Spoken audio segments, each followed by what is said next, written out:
Well, when in a fight to the death with a monster pony about to tear you to pieces, I raised my forehooves into the shape of a T, then rested the blade on the edge of the table as she gasped in amazement that I would do something so foolish.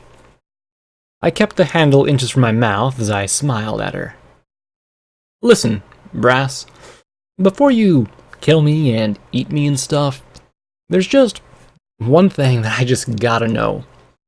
Did you do this whole manticore transformation thing because you couldn't find any of your own species to fuck?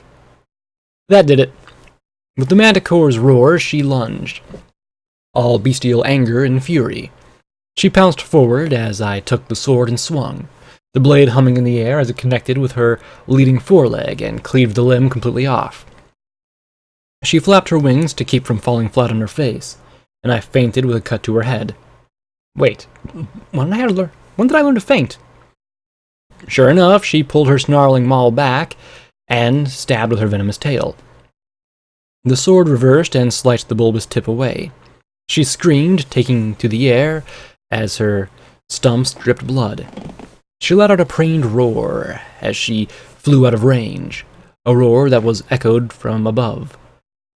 3 manticores flew into the room, through a broken window, and immediately spread out as Brass found a perch and licked her wounds to slow the bleeding.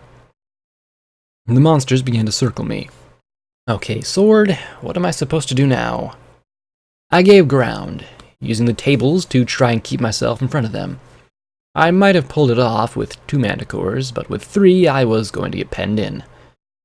Not good. Death Filly! Screamed Rampage as she dropped from an overhead vent and onto the back of the nearest beast.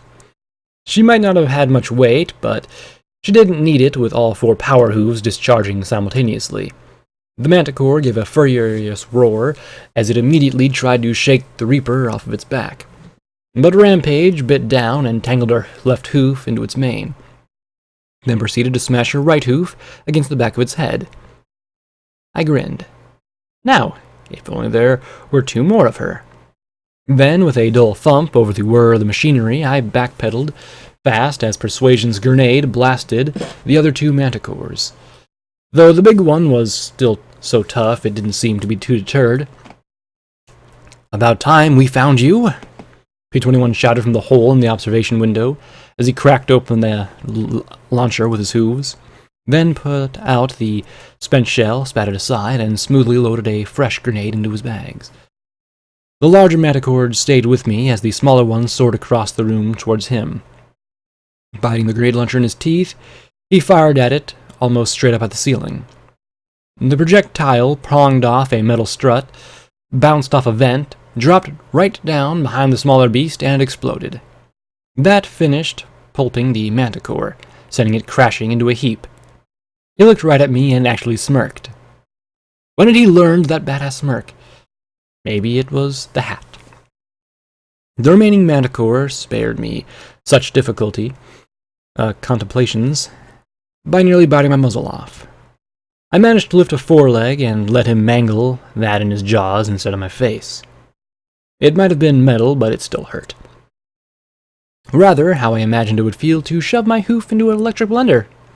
I jerked to the side and tried to stop the descending tail spike from finishing me in one stab, then swung the blade in a slash that cut across the side of the manticore's face, taking an eye. The creature removed its fangs from my mangled metal limb, backed off warily. I really hoped that my cyber legs could recover from this degree of damage. From the side, Rampage's power hoof made rhythmic flashes as she smeared it against the monster's head. Finally, the beast's skull could no longer take it, shattered with a meaty crunch. The corpse collapsed beside her, and Rampage crawled off with a clear wobble. Pale foam dripped from her mouth. Hey, Blackjack, got any more of that antidote stuff? P-21 scrambled down towards her, and I grinned. As soon as Rampage was back on her hooves, the 3 of us could tear this creature down and then finish off Brass. And Brass knew it too. She let out a roar, and the huge manticore immediately turned to attack my friends. Rampage had barely downed the antivenom from P-21, when the heavy tail swung into her body with a meaty crack. She flew across the room, smacking into the wall, and lay there limply. Alone, P-21 slung Persuasion and began to back away, tossing out mines as fast as he could push the buttons. The large beast sent one off and then jerked back in pain. Its long, low growl wiped any trace of a smirk off the blue stallion's face. I moved to go to his aid when Brass launched herself from her perch and slammed into me as a hissing, crawling missile. As P-21 and the huge manticore circled one another, she threw herself on me. The sword pierced through the shoulder of her severed limb, emerging out the far side before her thrashing body tore the weapon from my mouth. Her jaws closed on my throat, grating on something in my skin? Something else the professor hadn't told me about, I guessed. At least it stopped her from ripping out my neck and taking the vital plumbing to my brain with it. Instinctively, I swung our bodies as hard as I could, throwing us off balance and onto the metal table behind us. The machine overhead whirled, pinchers snapping and saws whirling as we wrestled. I couldn't get a breath through my crushed throat. She screamed into my neck as the machine opened on her flank with a scalpel, and her thrashing tail knocking the metallic limb aside. A mechanical claw gripped my head, saw blade trying to cut around my eye socket as I jerked and thrashed. This was not how I wanted to fight. I glanced down into her ferocious, blazing eye, an eye I swore eviscerated me for MP21. Then, all-you-can-eat buffet status for Rampage. I'd kill her pets and her lovers, and that frenzied glare promised to do the same exact to me. So I extended my fingers, grabbed the side of her head, and shoved my metallic limb into her eye socket, till I felt it grind against the bottom. She disengaged her jaws enough for an agonized roar, thrashing wildly as I pushed and shoved her away. I grabbed the edge of the metal table, pulling as hard as I could. Bloody strips were torn from my ears and cheek as I pulled out of the machine's grip and flopped onto the filthy floor. My throat was a ruin, my face was coated in blood, which I had lost far more than I could be healthy, implants or no, and I was sure that I was breathing through my mouth or the hole left by her fangs. And, looking at Brass, I realized that I'd gotten lucky.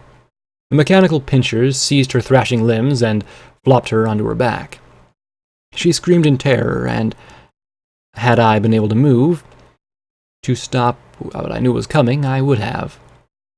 As it was, I was too battered to even look away as her limbs were pulled taut.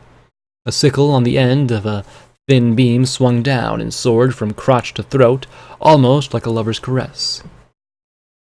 It hesitated for a moment at her chest, but then hummed and vibrated as it tore through her sternum.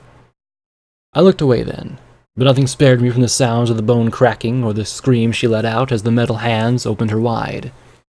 The huge manticore forgot all about P-21 at that point and roared, flying over to the table with such incredible ferocity that the harvesting machine was torn from the ceiling in a shower of sparks. The bloody mechanical claws releasing the limbs and equipment were scrapped. Stumbling to my hooves, I looked at the mess that was left of Brass and pulled the sword out of her. She stared at me, and I did all I could not to look at her failing organs. This was way beyond a healing potion, or 10. This was more than even Hydra could heal. Sanguine. Can fix. Please. Don't want to die. She whimpered at me and swallowed hard. I'm sorry I've been a bad pony. She gasped as she shook on the table. I didn't say a word, given my throat was still slowly knitting itself back together. At least I could breathe. Kinda. The huge manticore returned, and I backed away as it gave a low snarl. Rampage was back on her hooves, but she still looked like half the bones in her body were in the process of healing. The immense beast scooped up Brass in his paws with incredible care, cradling her in its forelegs as he gave a soft, churring sound and nudged her with his broad, leonine nose. She shifted her remaining forelimb and stroked his uninjured cheek. You big baby, she rasped as the manticore started to lick her wounded face and mane. She looked back once, then finally closed her eye and went still. Let's go, Blackjack, P-21 said as he heaved my body across his back and struggled to carry me up the heaps of debris onto the shattered observatory window. The lights began to turn off, and the clicking machine stilled. Boo shook as she followed, keeping her distance from all of us. I couldn't blame her with the state I was in. We were well down the hall when the huge Manticore let out a long, mournful cry that I wouldn't ever forget. We found a large office where I could collapse and munch down on some sugared apple bombs and 3 cans of cram, along with a box of paper clips that had been left long ago to a desk. So, we circled around like you said to go down to that sealed door. We got inside, but then we ran into turrets and those huge white ponies. P-21 began before I waved a hoof to interrupt him. Boo was in a corner munching down on some more snack cakes and making a mess of herself. Wait. I told you what? I frowned. Pink, crummy, meaty stuff stuck to my lips. I didn't remember any of that. I frowned, chewing a can thoughtfully as I looked at the pair. Remember, we called down for 5 or 6 minutes. The elevator was only 10 or 20 feet down before it jammed. You finally said that you were all right and that we should go through the door and meet you down here. Warned us to watch out for the turrets, too. P-21 said, sharing a look with Rampage that, is she going crazy or does she not remember look? Well, the first thing I remember after falling was hanging under the wreck.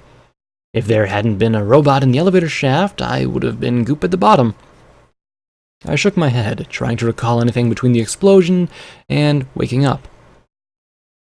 You sure it was me? And that I told you to watch out for turrets? Rampage nodded as she looked up at me. Yeah, I thought you were just telling us to be careful. But we came to this one hall and we were like, or pop-up turrets.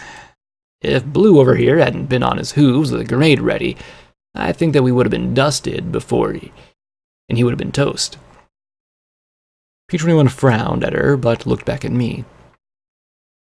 It wasn't like we were just trotting along, but yeah, your warning had my eyes open for the turret casings on the floor.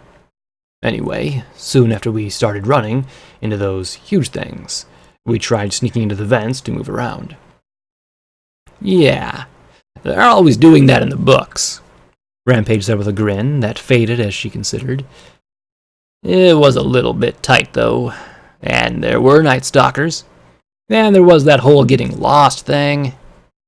I winced as my mangled metal hoof began to ping and pop, the repair talisman's pink glow slowly pulling it back together.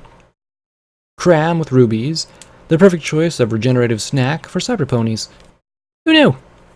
Once I was digesting the can and some stones, I lay back and let my body mend itself.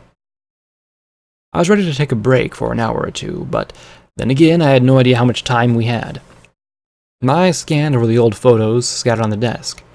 A smiling mare and 2 colts beamed out at the grainy white and black photos. There was a few pictures that had been clearly damaged. Any with a stallion had been cut to admit his face. I took a little more interest in the office and noticed the terminal. For once, P-21 wasn't all over it with his mad arcane science skills. Yet, after much harassment, he got up and started to hack into it. There was something here. Something. I just knew it. After several attempts, he got in. I was right. There was a whole ton of medical and scientific gibberish that I couldn't even begin to understand. Finally, I found something I could. The message box.